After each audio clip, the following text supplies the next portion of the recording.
কবিতাৰ শিৰোনাম অখিলদালৈ। কবি ৱাহিদা ৰহমান মমি। অখিলদা, আপুনি শিৱসাগৰীয়ৰ হিয়াৰ আমঠু। আপোনাৰ মুক্ত উশাহত গৌৰৱেৰে ফুলি উঠে শিৱসাগৰবাসীৰ বুকু। আপুনি কাৰাগাৰত থাকোঁতে বৰ কষ্ট হৈছিল আমাৰ।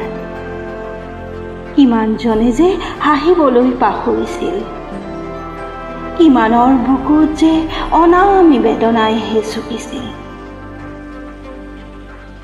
হয়তো আপুনিও উপলব্ধি কৰিব পাৰিছে আজি এই কথা।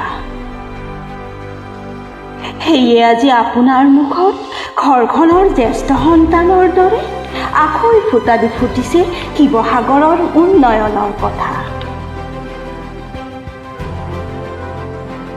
ৰংঘৰৰ বাকৰিত আপুনি যেতিয়া দীঘল দি পৰি সেৱা কৰিছিল,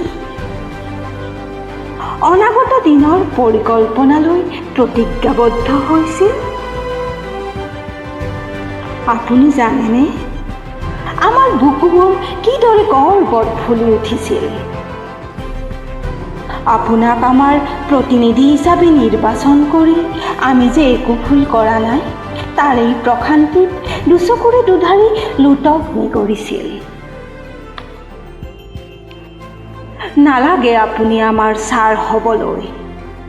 আপুনি থাকক আমাৰ প্ৰত্যেকৰে পৰিয়ালৰ এজন নিষ্ঠাবান আদৰ্শৱান সদস্য হৈ। আপোনাৰ সততা আৰু ত্যাগৰ শিক্ষাক আদৰ্শ হিচাপে গ্ৰহণ কৰিব নৱপ্ৰজন্মই।